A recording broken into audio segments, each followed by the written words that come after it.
தென்னாடுடைய பெரியவா போற்றி, பெரியவா போற்றி, பெரியவா இறைவா போற்றி, இறைவா போற்றி, இறைவா சர்வஜ்ஞா சர்வவ்யாபி மகா பெரியவா சரணம்,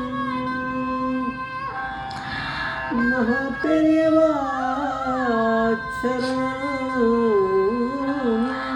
சர்வஜ்ஞா சர்வவ்யாபி மகா பெரியவா சரணம். மாய பிறப்பருக்கும் மகா பெரியவா போற்றி, மாய பிறப்பருக்கும் மகா பெரியவா போற்றி.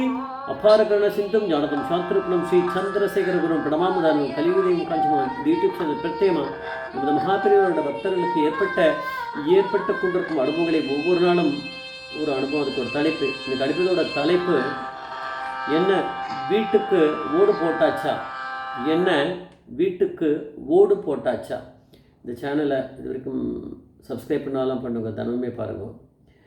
இந்த அனுபவத்தை நான் ஜூன் 2022 தினமலர் அப்படிங்கிற நியூஸ் பேப்பரில் மகாபெரியோட அனுபவத்தை பற்றி வந்திருக்கு. அது அதுதான் இது. துளசி ராமன் அப்படிங்கிறவர் மகாபெரிவாரோட அத்தியந்த பக்தர்.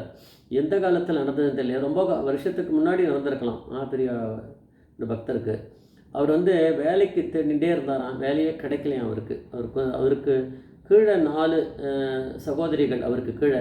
எல்லாருக்குமே கல்யாணம் பண்ணணும், ரொம்ப ஏழ்மையான குடும்பம். அதனால் இவர் வேலைக்கு போகணும்னு ட்ரை பண்ணும்போது கிடைக்கல. பெரியவா கிட்ட கேட்டாராம் வேலைக்கு போகணும். பெரியவா சொன்னாலும் ராமநாமம் எழுது அப்படின்ட்டாராம். அவ்வளோதான். அது அந்த பக்தி தான் அவருக்கு வேலைக்கு கொடுத்துருக்கு. அவர் போனார், எழுதினாராம். ஒரு 2 மாதத்துக்குள்ளே அவருக்கு ஒரு வேலை கிடச்சிருத்து.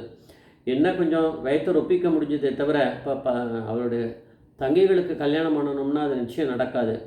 இப்போ வீடு பார்த்தா ஒழுகுமா, வீடு மழை காலமாக இருந்தால் கூரை இதுதான், அந்த கீத்து கூரை தான். ஸோ அதனால் அந்த அளவுக்கு ஏழ்மை. அதனால் அது மாற்றுறதுக்கு கூட அவர்கிட்ட பணம் கிடையாது, அவ்வளோ வறுமை. அது தண்ணி சொட்டிகிட்டே இருக்குமா, அந்த மாதிரி இருக்கும். அப்படி இருக்கும்போது அதுக்கப்புறம் இவர் ஒரு நாளைக்கு என்ன பண்ணால், பேரண்ட்ஸ்லாம் சொன்னான் இவர் துளசிராமனுக்கு, பரவாயில்ல நீ கல்யாணம் எடுக்கும்போது வரதட்சணை வாங்கிடுவோம், வரதட்சணை வாங்கினா அதில் கொஞ்சம் பணம் வரும், அதில் கொஞ்சம் நம்ம கடனையாவது கட்டலாமே அப்படின்னு சொன்னாலாம்.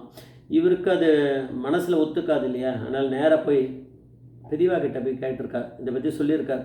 பெரியவா சொல்லியிருக்கா, வரதட்சணைலாம் வாங்கக்கூடாது, அதனால் கல்யாணம் ஆகாத உன்ன மாதிரி இவெல்லாம் சபதம் எடுத்துக்கணும். இதையும் மீறி கல்யாணம் பண்ணிக்கோன்னு சொன்னால் நான் கல்யாணம் பண்ணிக்க மாட்டேன்னு கூட அவள் பெத்தவா கிட்ட சொல்லிடலாம் அப்படின்ற அளவுக்கு பெரியவா அட்வைஸ் பண்ணியிருக்கா. அதனால் அப்படி இருக்க பட்சத்தில் கல்யாணமே கூட வேண்டாம்னு சொல்லிடலாம். புராணங்கள்லாம் இதை பண்ணுறத ஒழுக்கக்கேடாக, இந்த மாதிரி வரதட்சணை வாங்குறத ஒழுக்கக்கேடாகவே காமிக்கிறது அப்படின்னு சொன்னான். பொண்ணு பொருள் இது மேலே ஆசையே கூடாது அப்படிங்கிறது தான் இது அப்படின்னு அட்வைஸ் பண்ணார் பெரியவா. சரின்ட்டு வந்துட்டார், துளசிராமன் வந்துட்டார், கல்யாணம் பண்ணிட்டார். வரதட்சணை ஒரு பைசா கூட வாங்காமல் பெரியவா மகாபெரிவா கொடுத்தார், அட்வைஸ் படியே பண்ணிட்டார். ஆனால் அந்த தண்ணி மழை காலத்தில் சொட்டுறது அது நிற்குமா, அது பண்ணிகிட்டே தான் இருந்தது. ஒரு நாளைக்கு அவர் வெளியில் படுத்துருந்தார். அந்த பௌர்ணமி அன்னைக்கு நிலா வெளிச்சத்தில் நிலாவை பார்த்துட்டு, நிலா தானே பெரியவா, பௌர்ணமி நிலா அது அம்பாள் தானே. அதனால் மனசுக்குள்ளேயே பேசிட்டானோ, பெரியவா நீங்கள் சொன்ன மாதிரி வரதட்சணை வாங்க ஒரு பைசா கூட வாங்காமல் கல்யாணம் பண்ணிட்டேன், ஆனால் வீடு ஒழுகிறது அதை மராமத்து பண்ணுறதுக்கு கூட என்கிட்ட பணமே கிடையாது, இப்படி இருக்கு, அப்படி வழி இல்லையே அப்படின்னு நினச்சிட்டே இருந்தார். அந்த கவலையில் தூங்கிட்டார். தூங்கின உடனே பெரியவாளுக்கு ஒரு கனா வந்தது. என்ன வீடை ரிப்பேர் மராமத்து பண்ண போறியோ அப்படின்னு சொன்னாராம். வீட்டை மராமத்து பண்ண போறியோன்னா ரிப்பேர் பண்ண போறியோ, அப்படின்னு பெரியவா சொல்லிட்டாராம். கணா போயிடுத்து. இவர் எப்படி ரிப்பேர் பண்ணுறது? இவருக்கு தான் வசதி இல்லையா? ஆனால் திடீர்னு ஃப்ரெண்ட்ஸு இவருக்கு கொஞ்சம் ஃப்ரெண்ட்ஸ் உண்டு. அவள்லாம் இவருடைய வறுமையை பற்றி அவளுக்கு தெரியும். திடீர்னு அவள்லாம் கூடி பேசியிருப்பாளாக இருக்கும். இவருக்கு ஏதாவது கொஞ்சம் ஒத்தாசை நம்ம பண்ணலாம், பாவம் வந்து போயிருப்பாள் வீட்டுக்கு. அதனால் அந்த வீடு ஒழுகிறதெல்லாம் அவளுக்கு தெரிஞ்சிருக்கும். அதனால் பெரியவா வந்து அவள் புத்தியெல்லாம் பூந்து பண்ணாதானே இது நடக்கும். பெரியவா பரமேஸ்வரன் இல்லையா? அதனால் அவள்லாம் வந்து பணம் கொடுத்து, இந்த வந்து பணத்தை வந்து நீ திருப்பி கொடுக்கணும்னு சொன்னாலா இல்லை கொடுக்க வேணாம்னு சொன்னாலா அது வந்து அந்த கட்டுரையில் எழுதலை. ஆனால் பணம் கொடுத்துருக்கா. எல்லாருமே கொஞ்சம் பேர் சேர்ந்து பணத்தை கொடுத்துருக்கா. அந்த பணத்தை வச்சு அவர் வந்து இப்போது சொருகு ஓடு போட்டு அந்த இதை எடுத்துட்டார்.